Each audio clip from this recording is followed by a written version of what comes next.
Hey, what's happening, everybody? My name is Dev. I've been a serious guitarist for over 3.5 decades, and this is the first video in a series that I'm calling It's Just My Opinion, but You're Wrong If You Disagree. And today I'm going to start off with one of my all-time favorites, Carlos Santana. And if I had to choose, if anybody read the book Space Opera, which is about basically like an intergalactic battle of the bands to determine which planets get to live, which societies get to live. If I had to choose a band to represent Earth in that, it would absolutely be Santana. Probably like mid 90s Santana, like pre Supernatural, but post their heyday.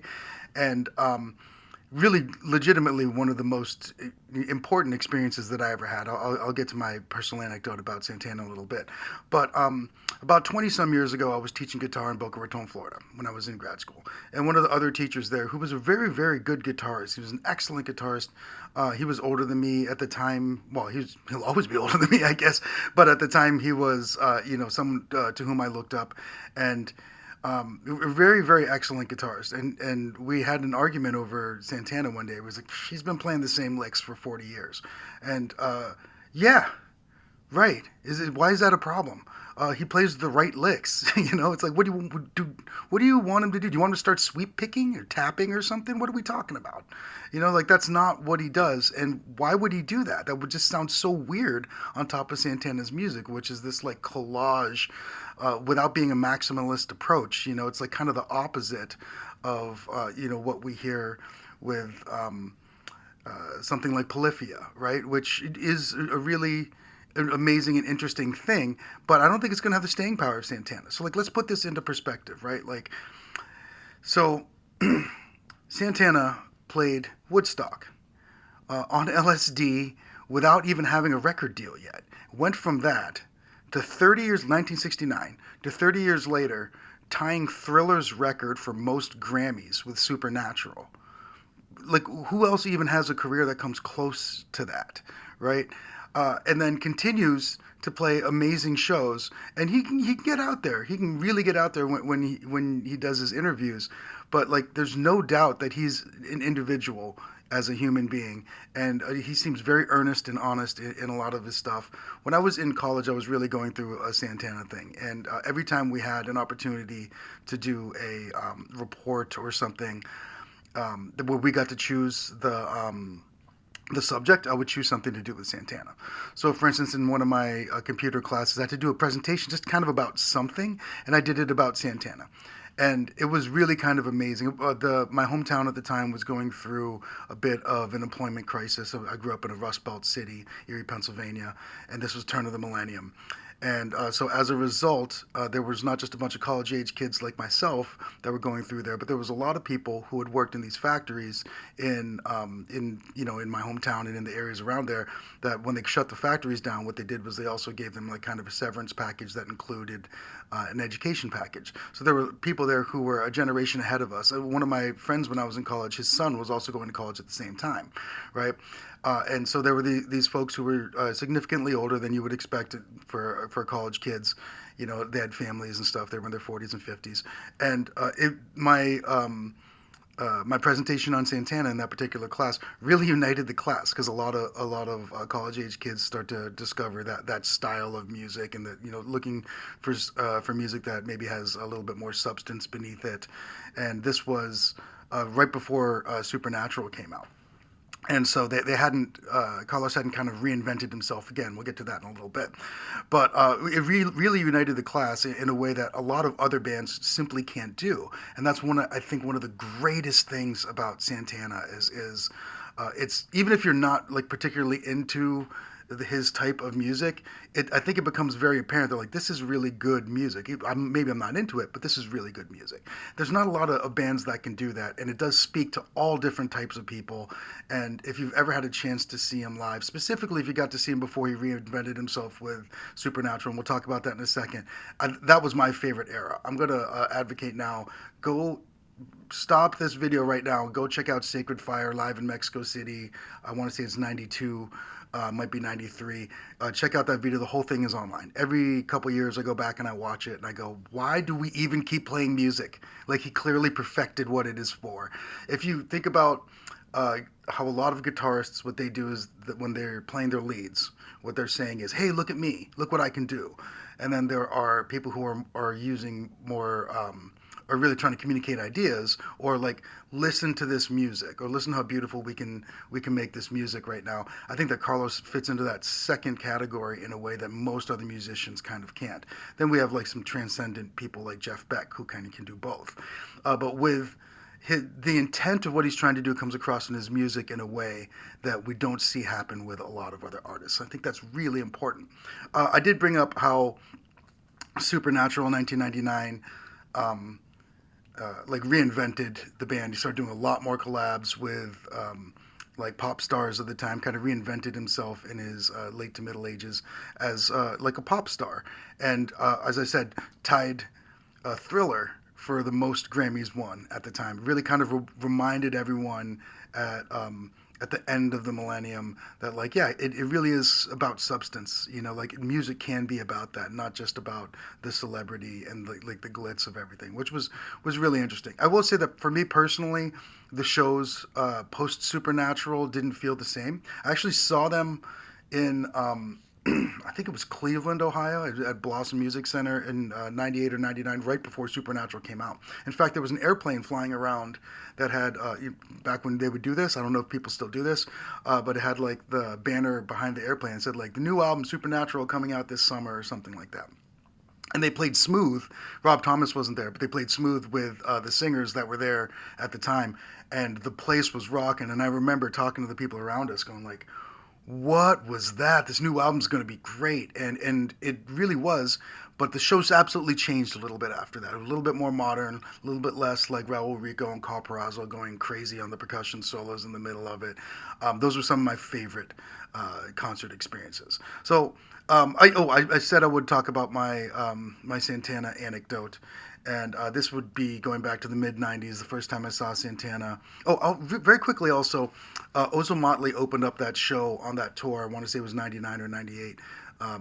When I saw him at Blossom, an incredible band, one that I think people have kind of forgotten about, but really a perfect opening act for Santana at that time. But the first time I saw Santana was in the mid '90s, and I'm from Erie, Pennsylvania, like I said.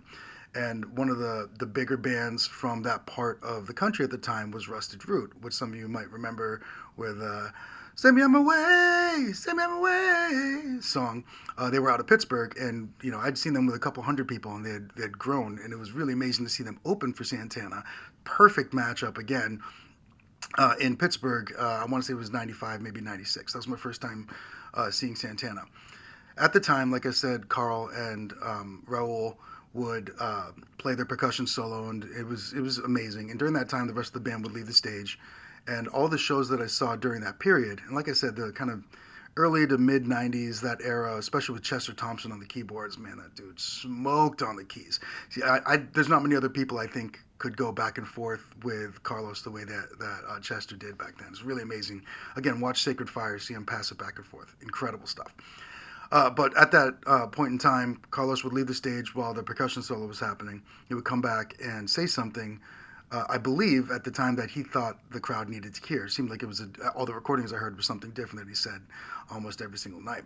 And the night that I saw him with Rusted Root opening in at what was then Star Lake, now it's Post Gazette Pavilion in Pittsburgh, he said that the purpose of the band was to dismantle fear, and that the best way to dismantle fear is to build a masterpiece of joy. Just wanted to let that sit in for a second.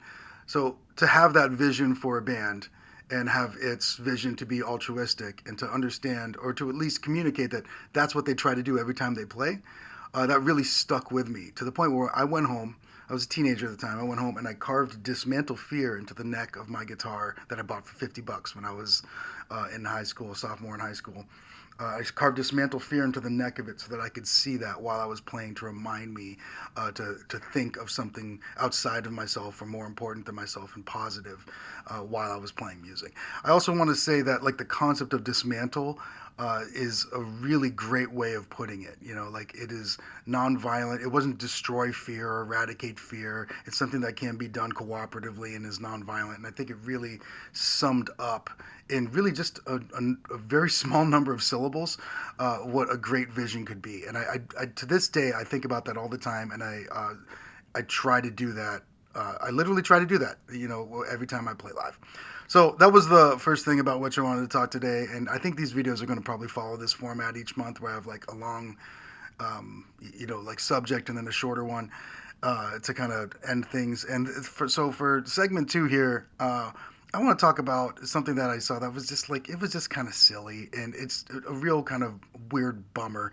There's this guy, Mason Marangella, the rig doctor. I watch his videos all the time. I want to be super clear. I've learned a lot from him about setting up my guitar rigs. And also, I do a series on here monthly called The Tone Zone, where I talk about pedals. I do pedal reviews. You can see I've got some pedals over on the wall there. Those are the ones that I'm not using right now. So, like, yeah, I love pedals. I learned a lot from this guy. He's great. Usually. But he did this one recently where he was like, hey, is this smaller pedal? He was like, is this small? Does a smaller pedal like this actually save you room on your pedal board compared to this bigger pedal? And it was like, well, yeah, it's legitimately, it's like measurably smaller. What are you talking about, man? And what he did was, he measured this, and he even like put it on a table, and it was like, what are you doing, man? Is this smaller thing actually smaller?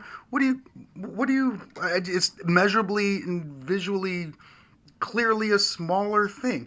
But he judged it with the smaller pedal with its side plugs against a larger pedal with its top plugs, which is just, that's not even apples and oranges. That's apples and hamburgers that you're comparing there. Like, what are you doing, man? So like, it seemed really disingenuous and just kind of weird. Like, at one point in time, this is an old tuner pedal. I actually went from a tuner pedal that was this small.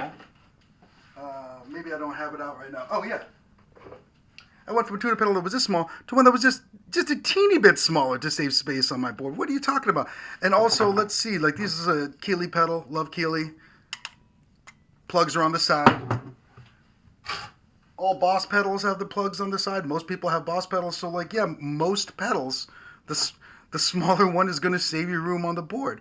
It was just such a weird approach to take. Man, I love you, and I love your stuff. I love your interviews. I watch your stuff all the time. But talk to your friends before you make a video like that, man. It seemed really disingenuous. Anybody could tell you, is the smaller thing smaller? Is this going to save you room compared to the thing that's twice as big? Absolutely. What are we talking about here, man? So on that note, actually watch his stuff. I don't want to be like super mean to him, but like, if you're making videos and stuff, just be honest. Like, that was just a weird one. And while I'm at it, a couple other people that some of my favorite YouTuber guitar people, like, everyone watches, Rhett Shaw and stuff like that. I will say that I also, oh, maybe I shouldn't get into this. It might get me in trouble. But I unsubscribed from Music Is Win because Tyler one day had I feel like, what do you say? I feel like the grunge guys just never felt good enough to embrace the shred. It was like, what are you talking about, man? That is such a tired and stupid take. It's a stupid take. I'm going to say it. It's a stupid take. I'm going to say it again. It's a stupid take. What are you talking about? Like, tell me about the shredders who changed the world as much as Kurt Cobain did. Name one, right? You know what the two most expensive guitars in the world are? Kurt's electric and Kurt's acoustic.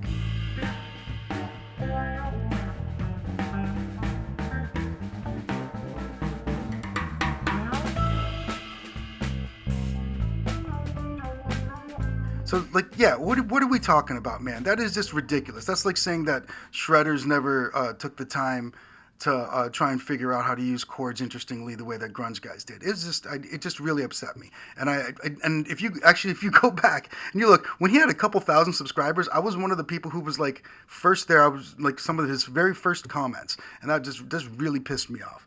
But a couple that I think you should absolutely watch. I love Tim Sway if you like to watch people work with wood, and I love to do woodworking as well. He needs more subscribers. I think he's got like 150,000 subscribers. I mean, that's 50 times more than I've got, or something like that. 7 times more than I've got. Totally worth watching. Really interesting. And Samurai Guitarist is always a really good and fun watch, and very earnest and honest, and has a lot of fun. And I just love everything that guy does. But yeah, there's a bunch of really other great ones out there. If there's others that you think I should check out, put them in the comments. This was the first episode of It's Just My Opinion, but you're wrong if you disagree. My name is Dev. I run Six Tuning Pegs here. I teach guitar here locally in the Twin Cities. I do a video every month called Tone Zone. That's about pedals and tone. And I do a video every month now called Songtaneous, where I take a bunch of musicians who've never played together before, and we have 1 hour to write the music for a song, and then we give it to a singer, and that singer has 1 hour to write and record the lyrics and the vocals for the song. Really pumped about that. The first one just came out. And yeah, I do lesson videos here too, and I make guitar videos and apps like that. So make sure you like and subscribe if you're interested. There's a link to my Patreon, which is free in the description. Let me know what you think, and I'll see you around. Cheers.